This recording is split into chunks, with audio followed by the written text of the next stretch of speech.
et bienvenue dans cette vidéo pour apprendre ensemble à poser la bande d'encolure sur Cycladine. Alors ce tutoriel est valable pour Cycladine, la réédition du 34 au 52. Donc c'est une réédition qui comprend de nouvelles tailles et également des petites modifications qui vont vous permettre de poser cette bande d'encolure beaucoup plus facilement que sur la précédente version, la toute première version qui a quelques années. Alors, sur cette nouvelle version, d'ailleurs, si vous ne l'avez pas la nouvelle version, vous pouvez retourner sur votre espace client, là où vous l'avez acheté, que ce soit sur une plateforme ou sur mon site internet, et vous retéléchargez votre patron. Donc comme ça, vous aurez la nouvelle version, elle reste accessible. Alors, sur cette nouvelle version, j'ai fait une bande d'encolure un petit peu différente. Donc qui est adapté à chaque taille, c'est-à-dire que là vous avez vraiment une mesure pour chaque taille. Avant on avait une grande bande qui était la même pour tout le monde, on l'a posée au kilomètre en étirant très légèrement.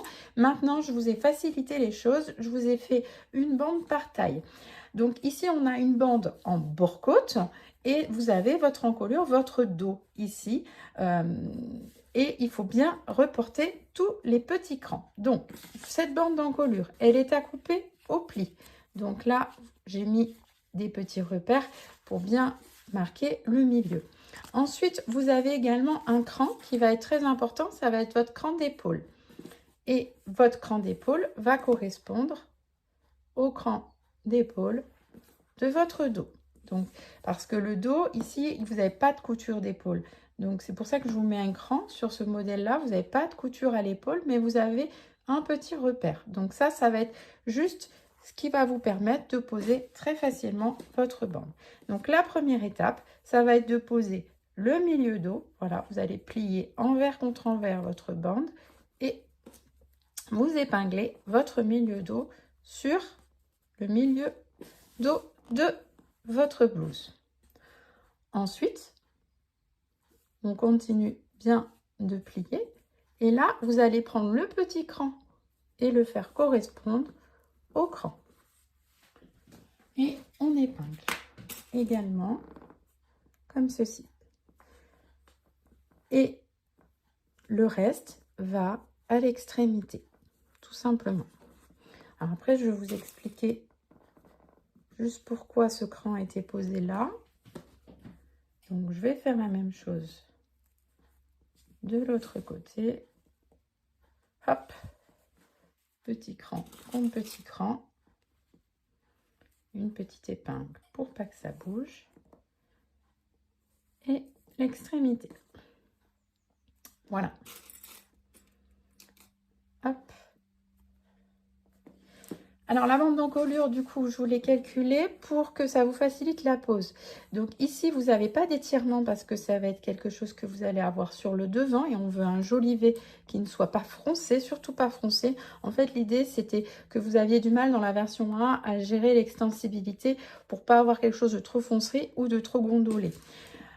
Et ici, il y a légèrement à étirer dans le dos pour que l'encolure se forme. Mais vous verrez, ça ne va pas non plus froncer. Donc, il vous reste à piquer donc à 1 cm tout le long en étirant tout légèrement en respectant l'écran.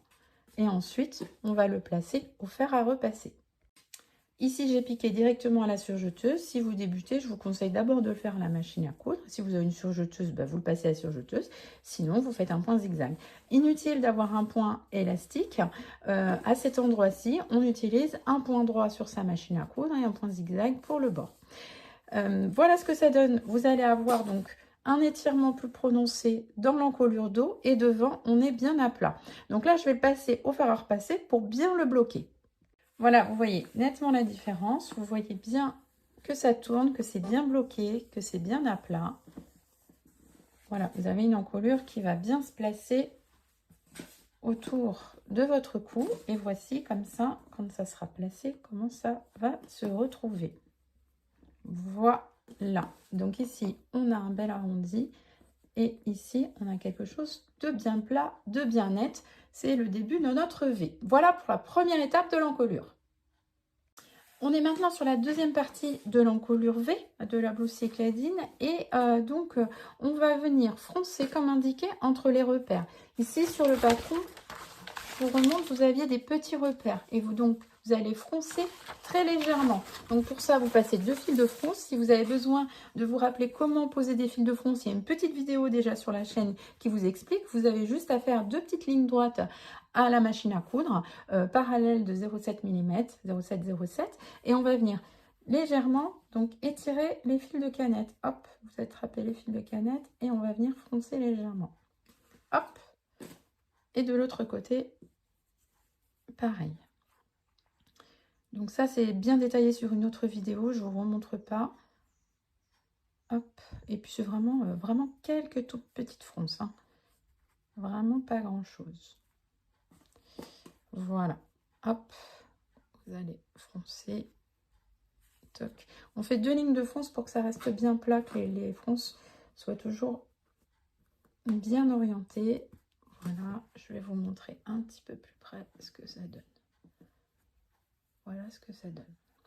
Donc ça, c'est l'étape des fronces. Et maintenant, il ne nous reste plus qu'à assembler donc cette partie avec l'autre partie que l'on a fait tout à l'heure. Donc, celle-ci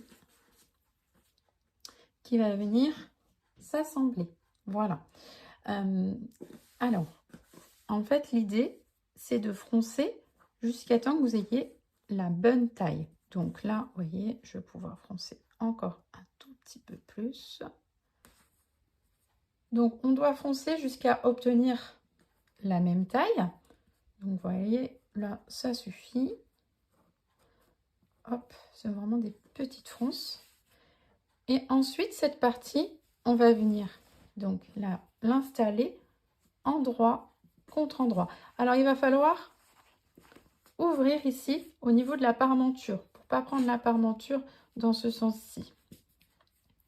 Alors, on va installer la chose la plus importante pour réussir le V, c'est d'installer le bord du bord-côte vraiment, hop, le long de l'assemblage ici où se trouve la parmenture. Voilà, comme ceci. Ensuite, on fait correspondre l'extrémité. Toujours, on travaille avec les extrémités. Hop, ici. Voilà. Je retourne pour voir mes fronces. Je préfère travailler du côté où je vois mes fronces. Si besoin, je peux resserrer légèrement les fronces. Et je mets des épingles. Hop, voilà. Voilà comment ça doit être posé. Et ensuite, la parmenture, vous allez venir la rabattre. Donc l'endroit de la parmenture va se trouver contre l'envers du dos où se trouve le bord-côte. Hop, vous voyez, comme ceci. Bien serré. Quand je dis bien serré, en fait, c'est que ici, le bord-côte doit rester vraiment ici le long. C'est vraiment ça qui va conditionner que ça va être joli. Et ensuite, on va venir piquer à 1 cm tout le long. Hop, bien 1 cm. Vous voyez, si vous avez bien le retour des 1 cm. Donc, hop, ici, votre piqûre va arriver là. Hop, je peux mettre davantage d'épingles. Voilà. Et puis, hop, vérifiez toujours que vos fronces sont bien en place avant d'aller piquer. Toc. Voilà, on pique à 1 cm et on se retrouve pour la suite. Alors voilà, la piqûre est faite ici. Donc, on va venir cranter l'angle, ça c'est hyper important. Et parfois, moi, ce que je fais également, c'est que je dégarnis un petit peu le bord-côte pour que ça fasse un petit peu moins d'épaisseur. Donc voilà, et on va venir retourner et bien vérifier, hop, que notre bord-côte est dans l'alignement.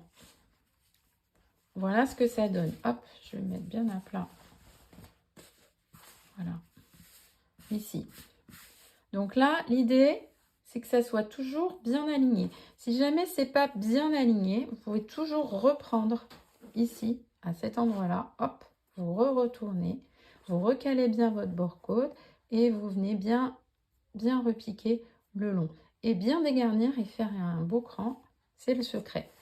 Voilà. Et pour vos fronces, donc il vous reste plus qu'à enlever le fil de fronce. Hop, vous tirez dessus, vous le cassez. Hop, vous n'aurez plus qu'à bien faire partir ce petit fil. En général, c'est plus facile sur l'envers. Tac. Et voilà. Tac. Voilà. Et il faudra repasser vos fronces ici pour que ça soit joli, que ça ne soit pas gonflé. Hein. C'est plus joli quand votre fronce est repassée. Dernière chose, vous aurez également à le remettre dans ce sens-ci pour venir surfiler le bord. Donc là, vous allez passer à la surjeteuse ou au point zigzag de votre machine et après vous le replacerez et on repasse. Je vous montre ce que ça donne une fois terminé. Donc j'ai fait les deux côtés, j'ai repassé sur l'envers. Donc c'est surfilé, les marges de couture sont appliquées vers le bas. Et voilà ce que ça donne, là c'est parfaitement aligné. Si vous avez des questions, n'hésitez pas à les poser en commentaire ou à m'envoyer directement un email à moijecouds@gmail.com. Et puis sur ce, je vous souhaite de bonnes coutures. Il ne vous reste plus que les manches, les côtés et l'ourlet. Vous verrez, c'est assez vite monté. À très vite.